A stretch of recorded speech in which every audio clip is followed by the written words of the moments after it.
Welcome to Level 20 Sportsline. I'm Mike Migliore, Smoking Jim Frazier, Chip Hayner, Al Levine, the Talking Machine.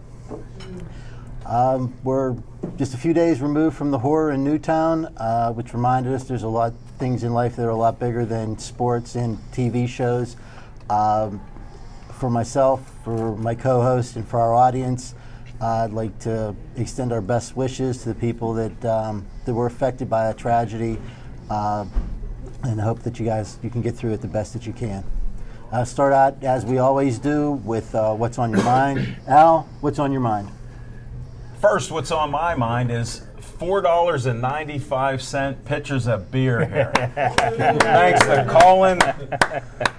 We got $4.95 pitchers, and then don't forget the $7 burger and fries. Now, this is an unpaid advertisement, but come on down to Level 20. Don't forget about them, even though we're not here all the time.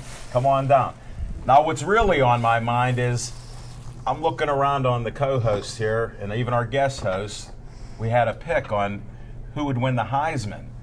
And you know I like to brag a little bit because I'm right only once in a while. So, Johnny Football. I picked him. Nobody else here did. You can check the video. Go online even. But that's not really what's on my mind. Steelers are on my mind. We got a team that's been hurt. They've been damaged. We got a couple guys that predicted 8-8. I got to eat some crow. I predicted 11-5. I was a little too optimistic. I didn't realize that you could have up to 9 defensive backs, safeties, cornerbacks, or whatever. We're signing guys off of the street right now, and they're coming out, and they can't cover anybody. We had problems before. And we're making these quarterbacks look great. Look at Rivers, looks like a superstar again. Romo looks great. And then, when we're still in the game, we have that dreaded disease, fumbleitis. Now, where did that come from? Then we have brain freezes. Guys don't realize that you can get out of bounds. Guys don't realize you can catch a ball and be 20 yards closer for the game-winning field goal. We have a kicker that's only missed 1 field goal all year. Oh, by the way, he gets his hair cut the same place I do, by Mary Ann at Zazu, right down in downtown Pittsburgh. That's enough for the infomercials. That's what's on my mind. You didn't think we might talk about the Steelers later in the show? I'm guessing we'll get back to that, so keep that in mind. Chip, what's up? What's on your mind? What's on my mind? Well, you know, it has a little something to do with the Steeler game, but it's not really particularly about the Steeler game. But what's on my mind is something I saw that kind of disturbed me last night on national TV. Looking at the Dallas Cowboys sideline, I see Josh Brent standing there on the sidelines. And this is a gentleman who 8 days prior was responsible for killing one of his teammates, driving drunk. And, you know, the Steelers had an issue with Alameda Tiamu earlier this year. You know, he got involved in a drinking and driving episode, wrecked a bunch of cars, injured a woman in a parked vehicle, fought with the police, and the Steelers immediately suspended him for 2 games. You know, fortunately, nobody got killed, nobody got hurt, but, you know, here's a guy that is responsible for, you know, irresponsibly killing his best friend, and yet he's still allowed to be on the sideline with his teammates. What's going on with Jerry Jones? I think it was kind of a very bad taste to have him on the sidelines in a nationally televised game. I think, you know, that maybe the Cowboys should have, you know, given him some type of suspension, get him out of the sight's eyes, because I just think it was inappropriate. That's what's on my mind. Thanks, Chip. Smoking Jim, what's on your mind? Hey, thanks, Magic Mike. And my good friend Magic Mike Migliore said it best, but everybody know I got 13 godkids and I love children, so if we can just have a moment of silence for all the children that got killed in Connecticut. Thank you very much.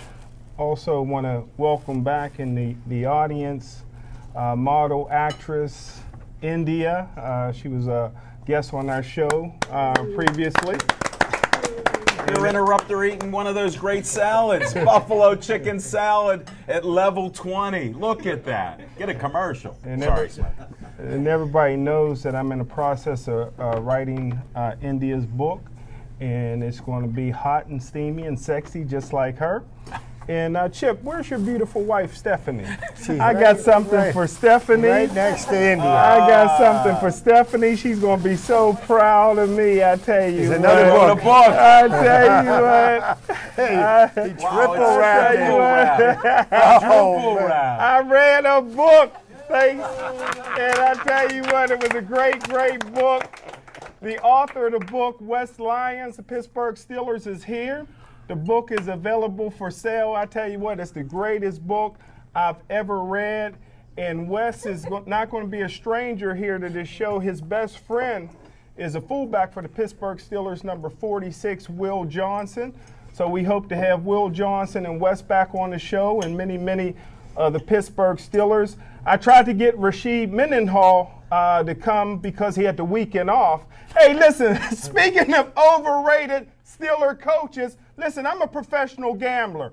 In 2013, I'm going to put my money on all the opponents of UTEP. How is the most overrated Pittsburgh Steeler offensive line coach ever, Sean Kugler? How did he get a head coaching job anywhere? Listen, when Kugler got the job, the Steelers had the worst offensive line in all of football. They're still the worst offensive line in all of football. Hey, listen, all I hear is how great a coach Kugler is. But listen, you can't sell me the sizzle. You got to sell me the steak. I'm from the show me state. Proof is in the pudding. Hey, listen, me and Kugler got into it a couple of years ago when he told me he likes Trey Essex. I told him that Trey Essex had the muscle tone of a canned ham. I told him that if that was a crime, Trey Essex would get the electric chair. I said Trey Essex' claim to fame is when he dies, he'll be buried in a piano case. Listen, the real reason that I cannot stand Sean Kugler is because he had two sons.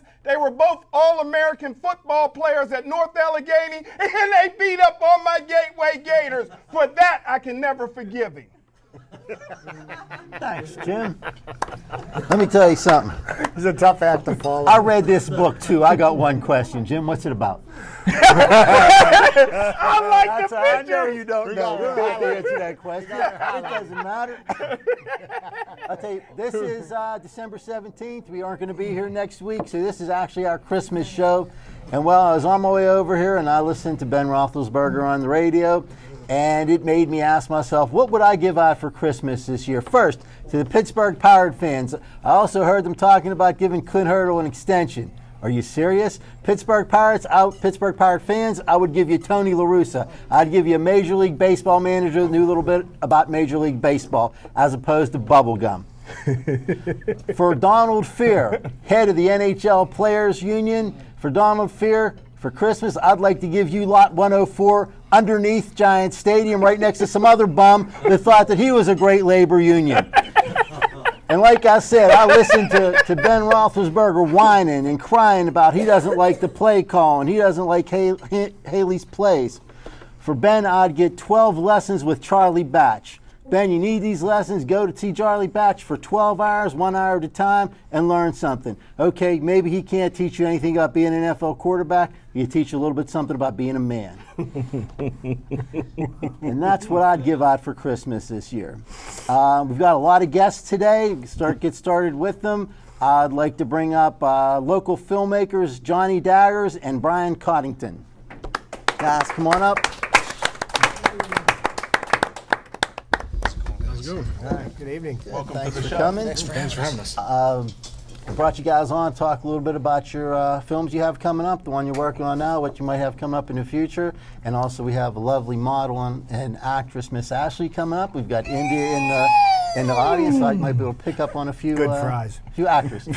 Always up there. Where are they at?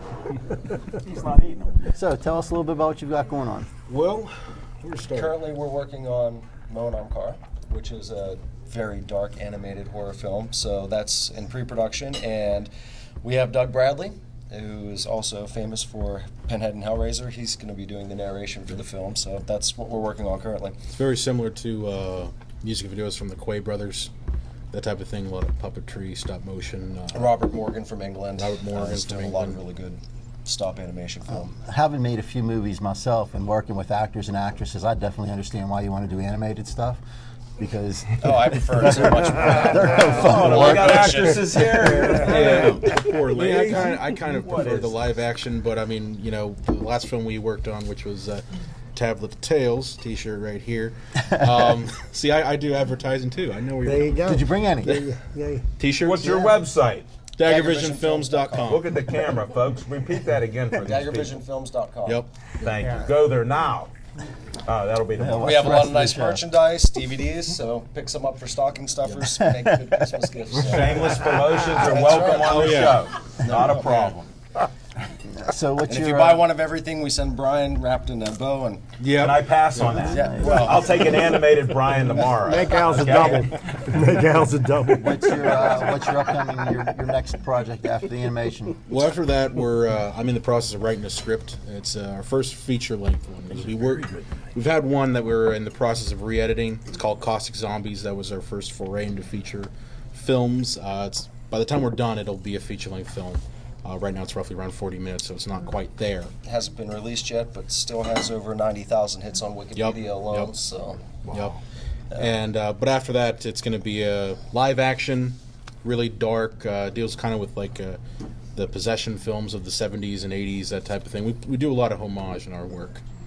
All right. So And so when will you start casting for it?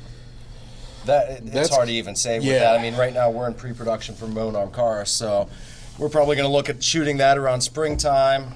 You know, wrap that up and probably release it probably even in the fall, and then from there think about what we're going to do next. You know, as far as where we're going with the, right. with the film. But aside from that, we also have our radio show that we do as part of SpookShow.tv. It's a horror host network that gets roughly around 10,000 listeners. And we've had some really good guests on that. We've had John Kassir, John the Crypt Kassir is Keeper. the Crypt Keeper from Tales from the Crypt, if you remember him. We've had Doug Bradley on as well. Who's the artist we had on? Jared Brown, Jared Brown. who's a horror artist. He goes to a lot of conventions. He does all acrylic paints work. It's really awesome stuff. But we do that. We also have local musicians on. Daniel Lee Perea, who's a kind of a rockabilly Right. type of art musician. So Have you ever had Smoking Jim Frazier on? we have not had never had Smoking Smoking Jim. Jim does a lot of radio. All right, guys. Well, thanks a lot. Appreciate it. Thanks for for coming having us, on. guys. Please stick around. I'd love to talk to you afterwards. Definitely. And again, thanks for coming. What's that you. radio station again so I can catch it? It's Daggervision Films Horror Talk Radio. Wow, you got to say that SpookShow.tv. slow, because this is a sports talk show. Say that slow. Yeah, we're a bunch Daggervision of Films Horror Talk Radio, and it's on SpookShow.tv. And what And time? we broadcast live Yep. on Fridays at 10 p.m. Eastern, and then it re-airs for streaming and download on the following Tuesday. Yep. And when are you going to have the co-host on this show with a little sports horror talk? Whenever you guys want to come on. Nice. Thanks for the invite. Whenever you guys want to come on. All right, guys. Thank you very much. Well, thank you. Thanks, guys. Thank you. Hey, thanks for coming. All right, well, I'd like to keep rolling along. We've got a very special guest. Jim and I do another show called Steel City Sports World. Our co-hosts are on that show are Luther Dupree and the political assassin Kelly Russell. Kelly, come on down, spend some time with us. Come on, Kelly, talk a little Gateway. Oh, Jim, you know what?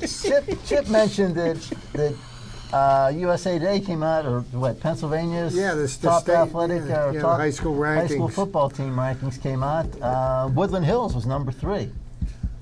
Gateway was Conspicuous Wasn't by there? its absence.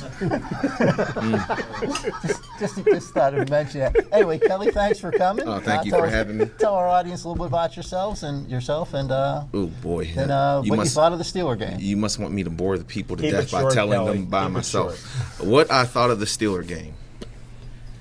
You know, they call Antonio Brown, Mike Wallace, and Emmanuel Sanders the Young Money Crew. But I'm starting to think they need to be called the No Money Crew, because when the money's on the line recently over the past few games, these guys have basically dropped the ball. And that's what they do very well.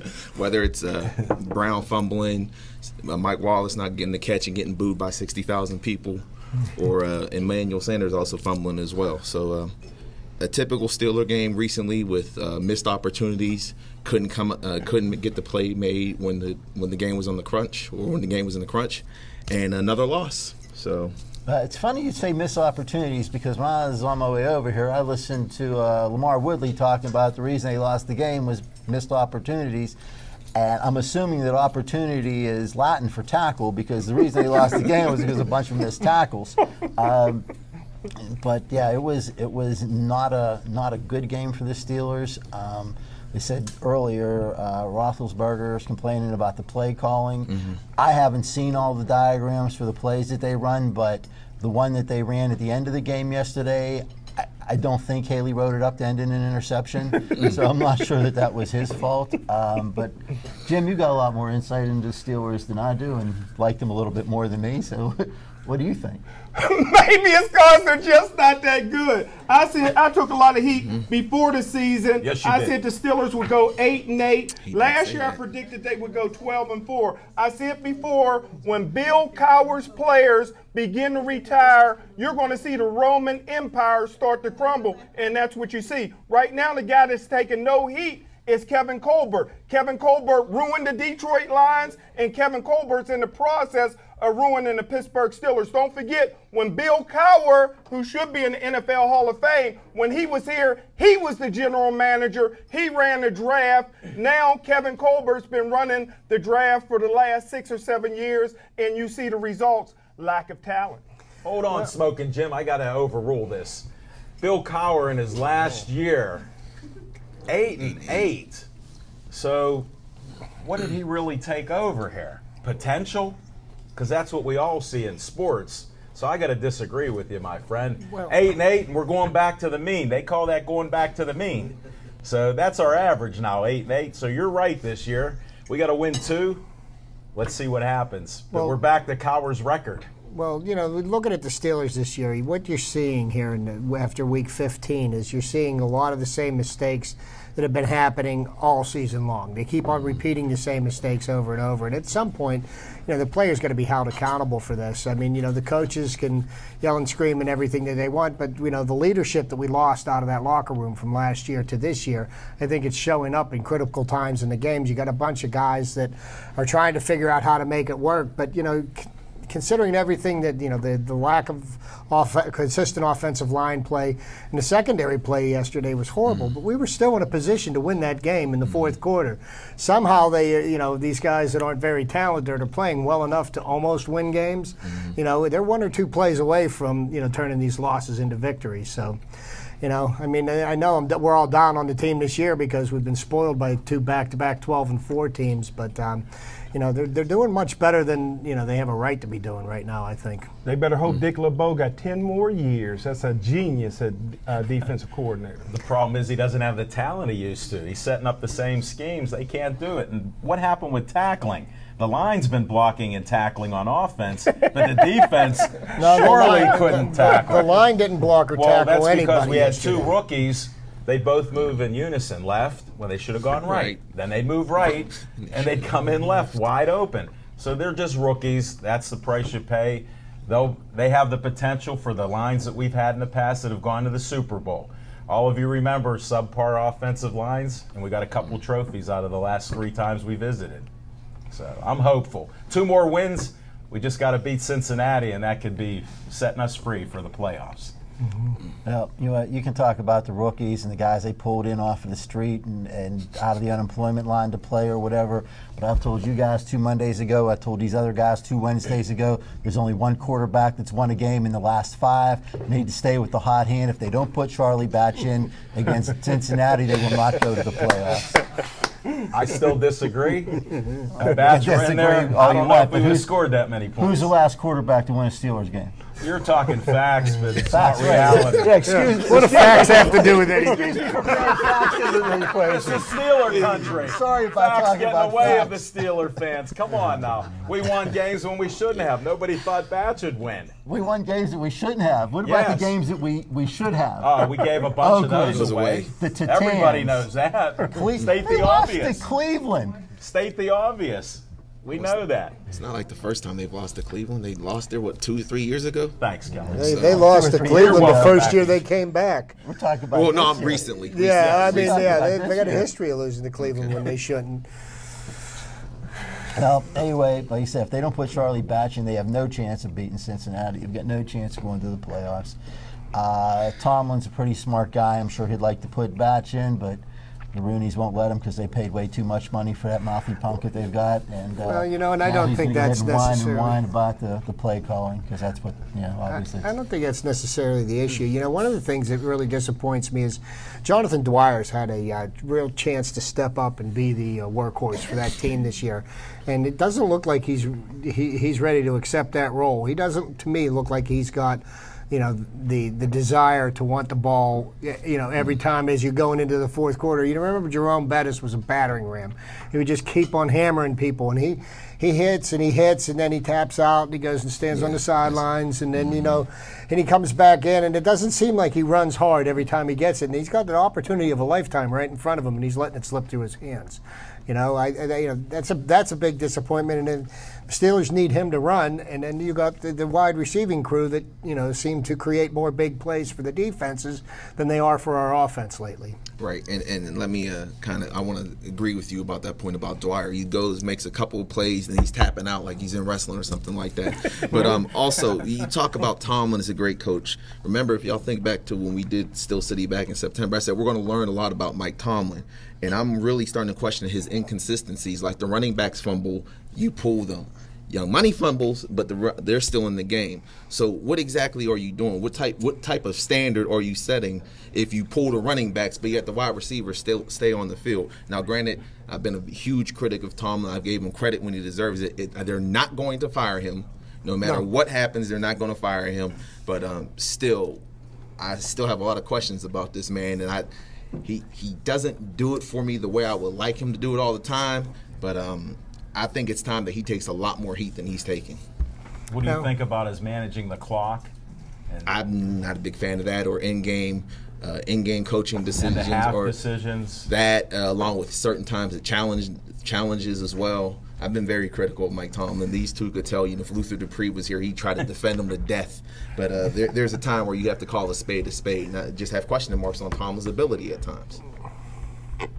Yeah, You can't do that on this show. It's not enough. I've got to agree with you. A lot of Mike Tomlin's decisions this year have caused me to question, some of the reasons why he's done some of the things he's doing, and and who knows what's going on. I think right now that the locker room's kind of fractured. He's got these issues with Mendenhall.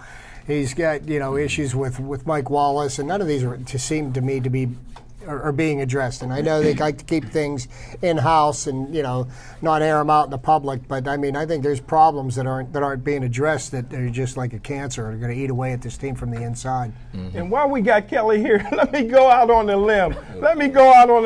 Because we got the expert here. The greatest high school football team I've ever seen was the '86 Gateway Gators. The second greatest high school football team ever seen was Terrell Pryor's football team. But I tell you what, next year, 2013, that Aliquippa team that only loses 3, Kelly, may go down in history as the greatest team of all time. Aliquippa's going to be loaded next year, Kelly. You got to agree with that. I will agree. Aliquippa's loaded. However, to be great, you got to win state.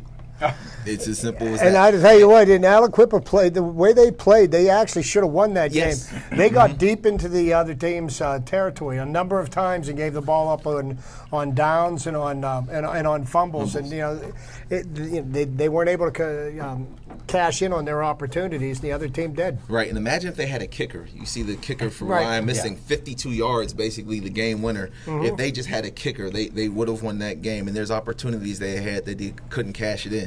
But I'm just a firm believer that to be great, you have to win state. And I can't crown a team great till they win state. The only thing I can say about Aliquippa, heartbreaking loss. We've seen teams do this before. I think of 03 Central, 04 Central came back and won state. 06 Jeanette, 07 Jeanette came back and won state. Hey, even going to basketball, 06 Shenley lost, came back and won state the next year in 07. So hopefully that team can be great. Remember how they felt when they lost this game. Use that as inspiration for the next year. But 07 Jeanette is not the second greatest. team. I'm sorry. Can't do that. Great player with Terrell Pryor, but no. And then wasn't there rumors that the Raiders were probably going to try to start Terrell Pryor before the end of this season? At what position? I think maybe at quarterback because, Carson Palmer doesn't seem to be the answer. He's better than Kaepernick. So next year, Terrell Pryor is going to stay in the NFL on his head. How many Explain Heisman's that. did he win? Yeah. What did Kaepernick do? Beat Brady last night. How many touchdowns did he have? 4. He threw 4 touchdown passes last night. That's easy. Before we go into the other state championship game, we'll let Jim invite up his beautiful young guest. She's And fine. Well, I'll tell you what. Met this young lady 3 years ago. If anybody knows me, they know I usually don't chase after the ladies. I'm a little shy. Beautiful women make me nervous. And I'm in the press box at Heinz Field, and I see this goddess walk by, and I tell you what, I was on a full sprint. You thought I was a Jamaican sprinter. I was Bolt. And I tell you what, I talked to her, and I tried to convince her because I know a lot of people come up to a beautiful lady like that and try to tell them that they have this or that for her. But fortunately, we was able to keep in touch. We became best friends. We do a lot of boxing commentating together. She's an excellent expert on boxing. She ended up doing some ring card work for amateur boxing. I introduced her to one of my best friends, boxing 8-time champion Roy Jones Jr. Roy Jones Jr. hired her on the spot. Now she's one of the top ring card girls in the country. Please put your hands together for the beautiful, the smart Ashley Mittens Way. Woo! What an intro. Welcome to the show. And I tell you what, the 8th wonder of the world, her grandmother is actually the principal of Clareton High School. And the 8th wonder in the world is how she can keep those kids academically eligible. The eighth Nice wonder of the world is how explanation. they can keep them in a single Let A. me start out by saying he talked so much about all the high school teams. They went 1-63 and have won states 4 times in the past 4 years. Yes, Did he they mention have. that? No, he didn't. Well, so he I was think thrown they out should of get that some community, I credibility. heard. No, they should absolutely. That's an amazing run that they're on right now. We'll salute him. 63 in a row. That's incredible. All I want for Christmas is for them to close down Clareton. Stuff like that. Her why we can't grandmother go will to be out of a Clareton. job. Out of a job. Come on. You don't have to And so close will down Robin. Clareton, just move them up into double A. See if they win 63 there. Well, Ashley, Jim said that he started chasing you about 3 years ago. That must make you about, what, 18? I'll be 18 next week, actually. So. Well, happy birthday. And you were faster than him, of course. He had his candy and everything. Look, he gets winded like that. He gets out of his chair. Oh, man. How you see that one coming? Have some more water, old timer. Well, so you, Jim says you know a lot about boxing. Who you think are the best local fighters? Who do you like? I really like Monty Mezzaclay, and I have to back Spadafora. Just have to. Why? I love the guy. He's been through a lot. He's definitely overcome a lot in his life. So give him credit for coming back and still sticking with it and winning his last 2 fights. He's still undefeated, correct? Yeah. Yes. Well, a lot of people, thanks to Mike Migliore, a lot of people don't know I'm a writer. And thanks to Mike Migliore, I'm an award-winning writer. I won the Golden Quill Award, and I won it on an article I did on Paul Spadafora. So I tell you what, I'm a big fan as well. Okay, so, well, I'm a big fan of Monty Clay for sure. I think he's the most exciting fighter I've ever watched fight. He's never been in a boring fight. Under better management, he should be fighting on pay-per-view cards. There's no reason in the world that he should be doing house shows here in Pittsburgh or at the casinos or whatever. He should be fighting for championships. He should be fighting on pay-per-view and let the rest of the world see how exciting he really is. Paul, again, under better management, Paul should be fighting in major fights now too. He's undefeated. He's a former champion. He's never been beaten. He should be able to get into the ring to fight anybody. If Manny Pacquiao decides to come back, why not try to get a fight with Paul Spadafora, who is a former world champion, undefeated? and start your comeback that way. But then again, maybe Paul does pretty good in that fight and gets some other fights. I know there's a lot of guys that duck him. I know Floyd Mayweather wouldn't fight him in his own basement if his mother was the referee and his kids were the judges. But that's Mayweather's a bum anyway. He's a coward. He's not going to fight anybody except his girlfriend and her kids. Again, this will be the first time that he fought them. But Paul, again, with better management, should probably be able to get up in there and get a pretty big money fight sometime soon. But again, the fighting here in Pittsburgh, and that's not going to do any good for them.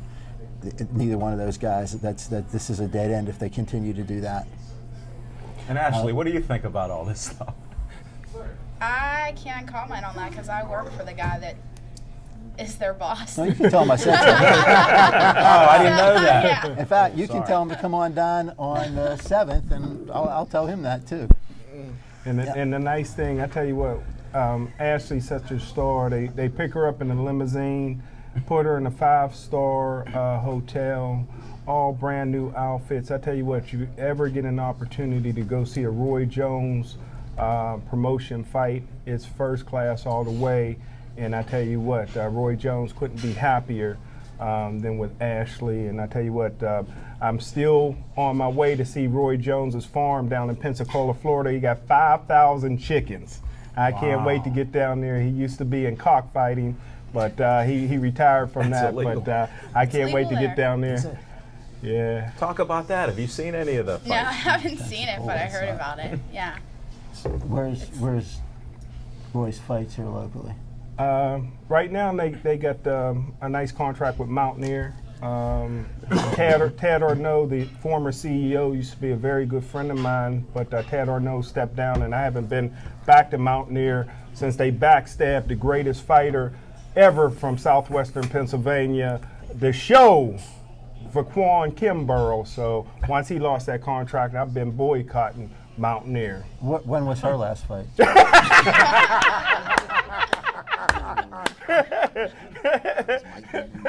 Vaquan Kimborough so fast, he can turn off the lights and be in bed for the room gets dark. I'll tell you, I'll say that Vaquan Kimborough is very fast. You stole that. Monty Clay couldn't catch him to get him to sign a contract to fight with him. He was a very defensive fighter, I guess you'd say. Didn't like to get hit, didn't like to get close enough to hit anybody else, but he would run away with just about anyone. He could probably outbox Mr. Bolt.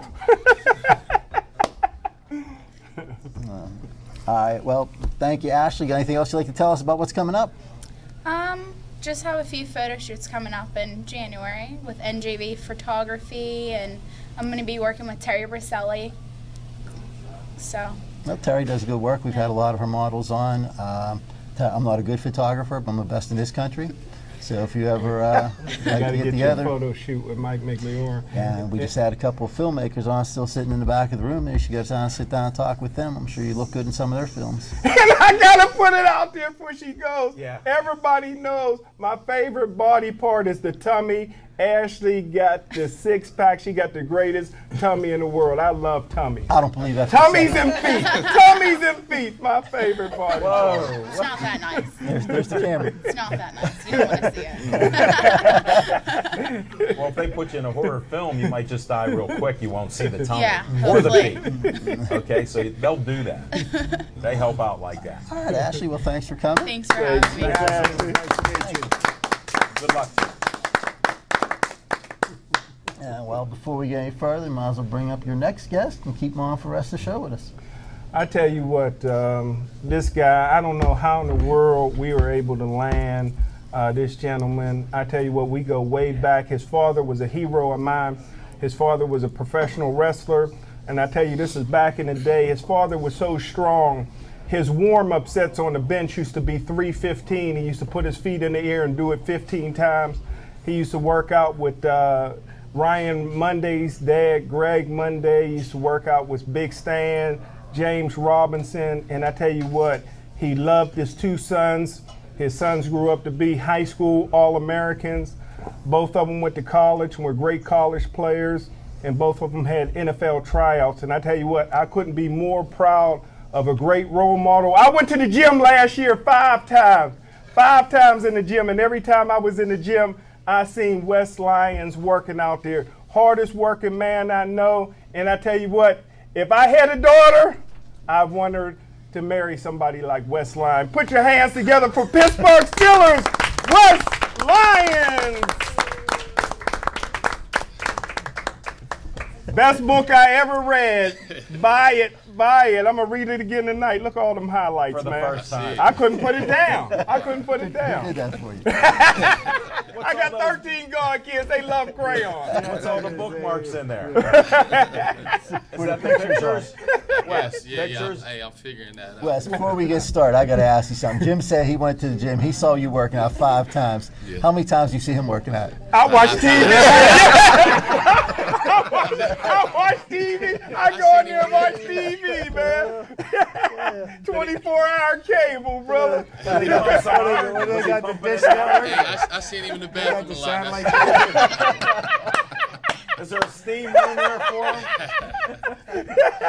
Or maybe a pool? I've seen him in the bathroom a lot.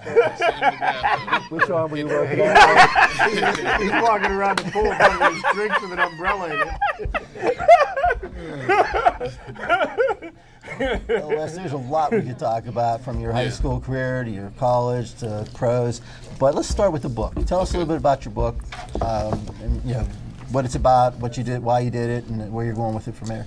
Basically, the book is about overcoming obstacles. It's a teaching tool for high school athletes, other athletes, even just sports fans.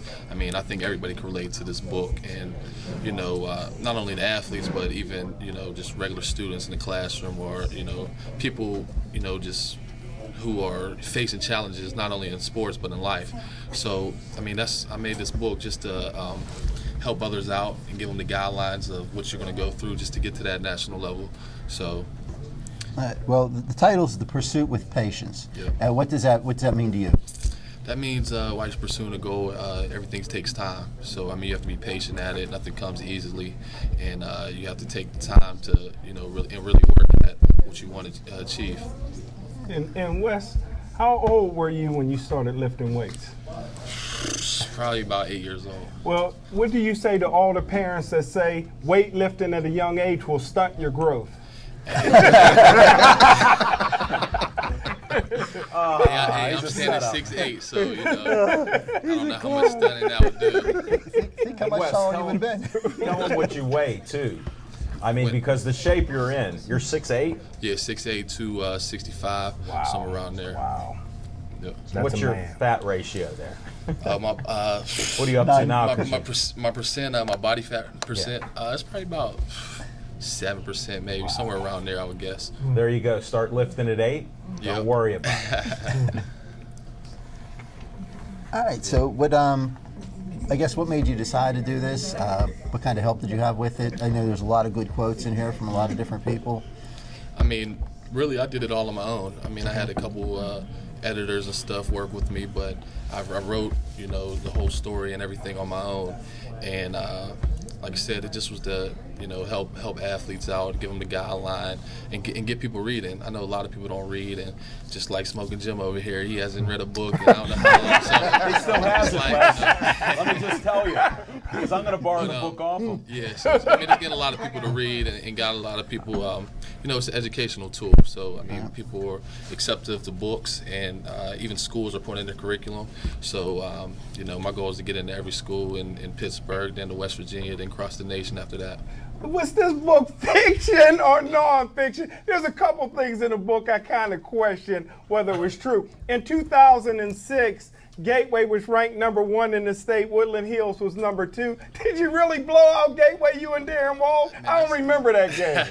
Yeah, man, that's facts. So that's in the book. No you might fiction. That's facts. Smoking. I remember that game. They tried to put John Ditto on you. Yeah, they tried to and put it Ditto didn't on go me, so well. Yeah. Couple touchdowns in that game. So. Everybody can remember what they want to remember. It's called selective memory. Where are you from originally? I'm from North Braddock. So you're one of the few people from Pittsburgh that went to Woodland Hills. They I'm actually should have gone to Woodland Hills. Yeah. Weren't brought in from some other country or something like that. No, most of our athletes are from Woodland Hills. Nah, So, I mean, you might try get that with these guys. No, most of our athletes are from Woodland Hills, so I don't know anything about that. Yeah, Gronkowski was right around the corner. Buffalo, New York. And then from Woodland Hills, you went to West Virginia. Went to West I went to Virginia, WVU. and having been at the show when you decided where you were going to go, Yeah. I know you had some other options. Why don't you tell everybody who else was looking? I mean, I was very highly recruited. So, Ohio State, Boston College, Miami, Oklahoma, all the big time schools. USC even came to the school. I had scholarships from all these schools. Why So, West Virginia? I mean, just the opportunity. I mean, I love the fans there. I love the opportunity that was being presented at the time. And, I was very close with my receiver coach at the time, who's now just got the Tennessee coaching job, Butch Jones. Yeah. So, that was my guy, and we really connected. So, I mean, those were some of the reasons I chose West Virginia. I know. I want to talk about the development level because I'm sure there's going to be kids in Bethel Park who see this. Talk about the biggest growth development from high school to college and from college to the pros. I mean, it's just it's a transition. So you have to. I mean, you're going to develop. I developed in size, weight. Even just getting older. My body matured, and I matured as an athlete just because. Once you get to the college level, you really have to study. You have to become a student of the game. And once you get to the professional level, it takes it up another notch. And we're in more meetings and more film than we are in the field. Kelly, what football player from Bethel Park ever went to college or the pros? I'm just saying people in this area want to see tons it. of They them. can aspire. They can aspire. Plus, if I remember right, 2008 that Bethel Park beat Gateway in the Whippeal Yes, sir. Championship. John Shadman. I can't remember the quarterback, or Lau Marsh. I can't remember the quarterback's name. But so don't try to act like kids from Bethel Park can't go to college playing football, because they do. They do. And Kelly, you're Bethel welcome and back anytime. We're just a stone's throw away from Upper St. Clair, and they're a perennial, component in the Whippeal Championships year in and year out. Yeah, I'm predicting they'll be good. They got a 9th grade quarterback who happens to be the coach's son. So the next 3 years, the Blackhawks should do very well. Now, speaking of Whitfield, we earlier in the season predicted that North Allegheny would win the state championship this year, and they did it in resounding fashion. They scored on the first 3 possessions, not their first 3 possessions, the first 3 possessions, 1 of theirs and 2 of Coachville's, and jumped up to a 21-0 lead and held on to win in 63 to 28. 28. Yeah, Yes, they just 63, absolutely 28. rolled. Kelly, you're a big high school football guy. Is that one of the best beatings you've ever seen administered in the state? Yeah, that was definitely a very dominating performance, and I don't know how Art Walker does it. He did it at Central. That 04 Central team I thought was one of the best high school football teams I ever saw. And this 2012 North Allegheny team with Mac Leftwich, Kugler, Conacher, those names are going to go down in Whippeal lore. Whippeal and PIAA lore, excuse And me. the thing is, what is it, Mac Leftwich? He's not even going to a major college to play quarterback. No, he is now. Oh, he is. He's now? going to UTEP. Yeah. When Kugler They accepted the announced that job, during the he game. pulled. He He's going. pulled his. He was he- going to what? he- Stephen F. Stephen F. Austin, Yeah. down in Nacogdoches, Texas. But Well, yeah, he's what- going to UTEP. Yeah, with Kugler as the head coach, I'm sure in 3 years he'll be fired. But I think maybe North Allegheny was able to do it because all the Steeler assistant coaches' sons are all state for North Allegheny. Leftwich dad was the offensive coach at Pitt. Now he's at Arizona and moved in as a junior. So just like that Art Walker did at Central, he recruits for North Allegheny too. Didn't Arizona just win some type of a bowl game? Yeah, they beat Nevada. Okay. Rich Rodriguez, my man, What Rich bowl was Rodriguez. that? What bowl do they pay on December the 15th? And my best friend Jeff Castile. Jeff Castile's the defensive coordinator. Jeff Castile's You know what bowl defensive that is? coordinator. You owe us money. You owe us money bowl. And you can play just like a Pitt team starting a Compass, and you owe us more money. BBVA. Give me the CBI any day. XYZ bowl. Where's West Virginia's playing? What, the We're in Pinstripe Bowl? Yeah, the Pinstripe Bowl in New York. I would have loved to so have they're playing seen Pitt against get into the West Pinstripe Virginia. Bowl and renew the backyard brawl. Yeah, that would have been great. Those are some of the. I'll tell you what. Those are some of my favorite football games ever. It didn't matter where they were ranked, what their records were. When they got together, it was just knocked on, drag out. Yeah. A lot of fun. So now they're West Virginia's in the Big 12 and Pitt's going to the ACC. So that's not going to happen anymore unless it does happen in a bowl game and they're able to get something scheduled somewhere along the line. When you're a part of one of those teams, you're in West Virginia, did that really mean that much to you to play Pitt? Was that really that big a deal, or is it blown up a lot by the media? No, I mean it is a big deal. It's talked about all week by the by the media, by the local stuff in Morgantown. I mean, it's a very big deal for me just because I'm from Pittsburgh and I knew all the players. So just getting back, coming here, or even though coming there, just being able to play those guys, I just get really amped up for that game, and it's always a big game.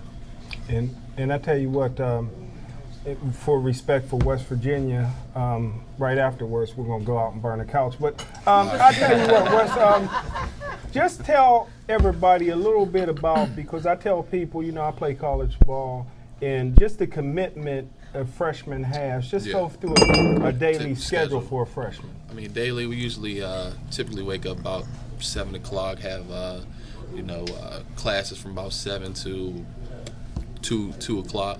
Then once 2 o'clock hits, we have meetings till about, say, 4 o'clock. Then once 4 o'clock hits, we have practice till about 6:30. Then at 7 o'clock, we have study hall till about 9. So, I mean, that's our daily routine. So we have to repeat that daily. See, I tell everybody, it was the same way for me when I was in college, except for the study hall, because as a general studies major, I didn't have to study for my bowling and my basket weaving. I was able to handle that without study hall. But I tell you what, it's a full day commitment, isn't it? Yeah, it is. It's very. I mean, you have to be very committed and dedicated, and just to go about your business and handle it professionally. Well, you went from Gateway to Cal U, right? Where'd you go to college? Hey, I was graduated in 4 years, man. I got my general studies degree. I tell you what, I'm proud. Heard of that degree. What is that? They recruited me, and they was able to put together a program, especially for me. I appreciate that. Free room and meals? All the shoes you could wear? I took all kind of electives, brother. I could do it all. I could even hand paint. No. You I changed could the do it all, colors? man. I took archery. I took it all, brother. You can finger paint. Yeah, I can finger paint, brother. I want to talk. Make sure you watch the January 7th show, because I'm bringing some finger paints in. We're going to see if that's true. Hold on. Here's something I want to bring us back to reality here real quick, because Smoking Jim will have you all over the world. Too late. We always hear about how student athletes can't transfer. You were at West Virginia when Rodriguez left. Talk about what it was like to transition from him to Bill Stewart, and how that affected you guys as the players, or student athletes. Excuse me. I mean, that was a big transition just because those are two totally different coaches. And, my receiver coach was Butch Jones. Then the next year, I had another guy by the name of Tony Dews. Then the next year, it changed once Coach Rod left and Bill Stewart brought his guys in. So, I mean, just going through that change, you connect with these guys, you connect with these coaches throughout recruiting, throughout, the whole year, the whole season, and have that change 3 times.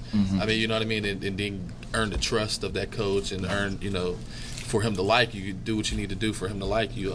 It's really difficult just because, I mean, it's the college football is rough. So, I mean, some guys like other guys, some guys like little short, quick guys, some guys like big guys. So, it's an adjustment for each of the players just to adjust to who the coach is. And I tell you what, you don't have to comment on it. I'm somewhat controversial.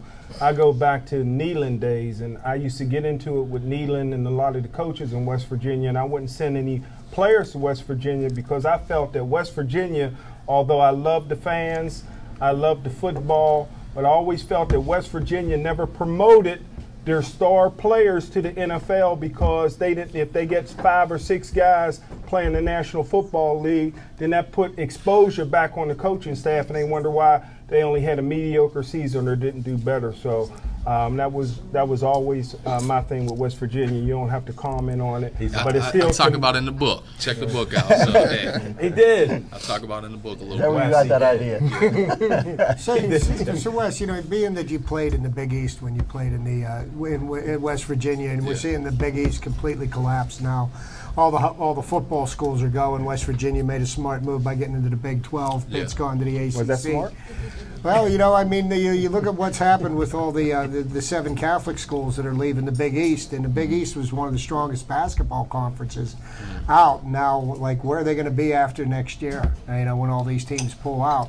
You know, what are your thoughts about what's happened with the Big East and actually what they're doing with college football, the way they're fracturing all these conferences and creating super conferences? I mean, personally, I'm not a Big East fan. You know, I'm a West Virginia fan. So, you know, wherever they go, I'm support them fully. And so, I mean, basically, I'm just anxious to see, you know, how they do next year and how they do the following years in a tougher division. You know, it doesn't matter who they play. I just want to see them do well. Yeah. No, you know, I mean, they moved into a big league for moving from the Big East to the you know, the Big 12, and they had a little trouble this year. I think if they can figure out how to play a little bit of defense, they might be. You know, they seem to have the offensive scheme down pat, but they got to stop them from scoring. I mean, they're going to lose a lot of players too, so they are rebuilding. So, you know, I'm just anxious to see what, you know, lies ahead for them. I mean, even this year, every game was pretty much close, besides a few of those games in the middle where, you know, we lost to Oklahoma by 1 point, lost to TCU in overtime. So, I mean, you take some of those games back, you know, we're still ranked up in the top 25. Got a lot of kissing cousins in West Virginia. Hey, wait, you used to be the #1 baseball player when you was in Little League. Yeah. And I know there's a lot of baseball players that are on steroids and whatnot, but I tell you what, I don't know if you're all natural, but you're a freak of nature. 42-inch vertical jump, 28 reps on 225 pounds, and I tell you what, that's incredible strength, 4.5 40. I tell you what, there's people that's in National Football League that can't come close to those numbers. I think that you really can be a superstar in the National Football League. I think that you should continue to pursue it. Yeah, I mean, it's just about getting that right opportunity and, you know, treat it fairly. I mean, even with Did you Steelers, pass all your tests? Passed everything. Okay. So, you know, passed everything, and, you know, was a third-line receiver, and sometimes it's unfair treatment, which a lot of stuff I talk about in the book. So I recommend everybody go check the book out. Where can we get this book at? You get it on Amazon.com. It's available on Amazon.com. It was a bestseller, and yeah, so go support. Absolutely. Sure. Nope, the book is The Pursuit with Patience. I read it. Jim said he read it. So I can tell you it's a very good read. You know, and you get a lot of benefit from it, especially if you're you know, if you have a young athlete in your family that is looking to work his way up. I think you get a lot of benefit from reading this. Well, you said that a lot of teams recruited you. A lot of schools recruited you. Yeah. Did Pitt recruit you? Yes. Because we know that a lot of times Pitt kind of overlooks the local talent. Oh no. And yeah, they did talk to you. Yeah, I mean, I had a brother that came in earlier, so a lot of schools knew about me early on as about a sophomore. So I started receiving scholarships at a very young age, and you know, Pitt was definitely one of those teams. Is it true that Woodland Hill stands for work hard? Yeah. The WH stands in for the work book. hard. It's in the book, so hey, it's in writing. Get this for a Christmas present. Right. Smoking Jim and his godchildren. There's 13 presents coming up. There's stocking stuffers. See Uncle Wes. Go to Amazon. All the godchildren of Smoking Jim, and the newest one coming up. He said there might be a new one coming up. 7 weeks old. See? It's not too early to start. And the Gateway's already recruiting. Only if he buys got a little book. gator in the crib. Yeah, that's actually Chip brings up a good point. That you probably get, you know, kind of wait around hoping to get that call from an NFL team that needs a receiver or needs a replacement, whatever. But it's possible that Gateway could try to recruit you also. They've been known to go a little bit They around might the want you to circle. shave. I don't think so. I don't think that matters. Gateway just had a receiver signed. He's only a junior. Had a receiver, The high Ricky school team. Rogers, He's just signed. signed with Woodland Hills. For the year, he had 2 catches for 137 yards. They were both for touchdowns. So Keystone He's Oaks. not where West Virginia. West Virginia. He's not West Virginia. Okay. Stats ain't great, but he got potential. From my alma mater, Keystone Oaks. Well, Wes, tell us again one more time where you can get it. The book's Pursuit with Patience. Amazon.com, The Pursuit with Patience. You can type in West Lines, it'll come up, or you can type in The Pursuit with Patience, and you see it. All right. Thank you very much. Kelly, any closing comments? Thank you, guys. No, good to see Wes again. Just want to say you deserve credit. Let's give congratulations to Clarendon and North Allegheny. Absolutely. Great season for Aliquippa. Unfortunately, came up short, but still want to congratulate all those young men for all their efforts for this football season. Absolutely. I ain't clapping for that. And Don't be bitter, Smoking. Don't be bitter. While you're here and we got you on camera, who do you like in the basketball this year? Ooh. Back Gateway. College or pros? College, I thought he was high talking high school. school. He's talking Mike knows. Kelly's a high school guy. Okay. Gateway back to back. But they don't have the talent, and I told you how I feel about the person at the Realms, or at the Helms, excuse me. Newcastle won AAA last year. They're up in Quad A this year. Hampton's up in Quad A. I would look at those two as two of the favorites. I think Seneca Valley's going to have a very strong squad. I think North Allegheny's going to have a very strong squad. But I'm going to stick with Newcastle for the time being until they prove me wrong, and then I would take Hampton number 2. How about Darrell Porter's son for UPrep or Obama, wherever? Yeah, Obama. in the City League, Obama looks strong, but the surprise team is going to be the Brashear Bulls. I think the surprise team, Kerry White is the head coach who used to coach at Oliver, and Deshaun Martin, who used to go to Char Valley, is back in the City League at Brashear too. So really? I know we've thought about Obama and Alderdice, but look out for Brashear in the City League. Looks like Aaron approves. He said, that's a good pick. I like Brashear. All right, well, guys, thanks a lot. Good show. Thanks for coming. Yep, thank you Thank you guys. very much. Nice Thanks, talking to Kelly. you. Thanks for Thank coming you for on. having me. Guess we'll see you in a couple weeks. And, thanks for tuning in. We will be back not on Christmas Eve, not on New Year's Eve, but on January 7th. So come on down to Level 20 Lounge. For everybody here, Happy New Year's, Merry Christmas, Merry Christmas. And whatever holidays apply. Was it Kwanzaa, Hanukkah, and everything else that applies at the moment. Boxing Day. Have a great year, and we'll see you next year.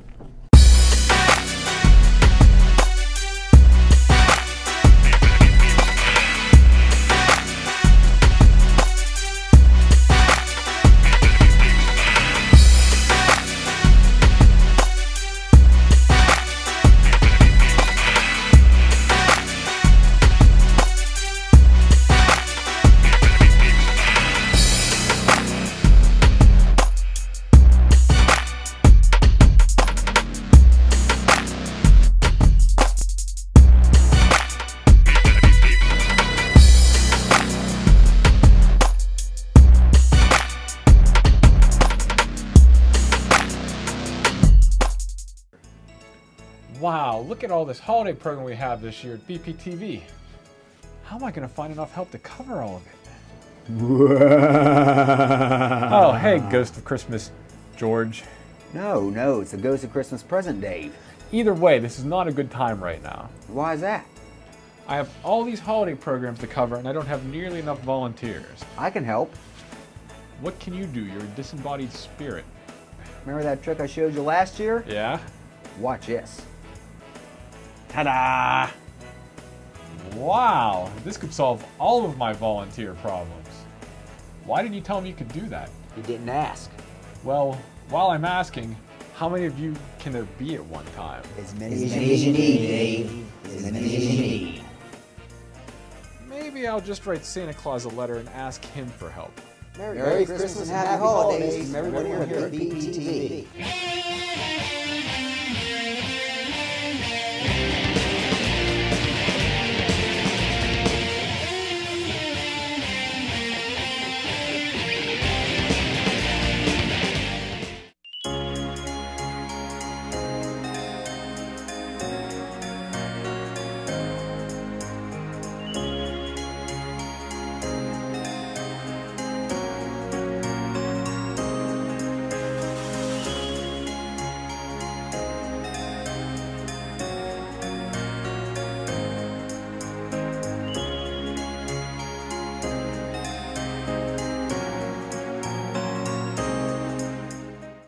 The American Legion.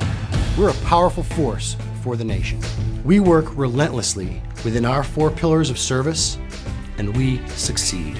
Go to legion.org to find out more about the American Legion's commitment of service to America.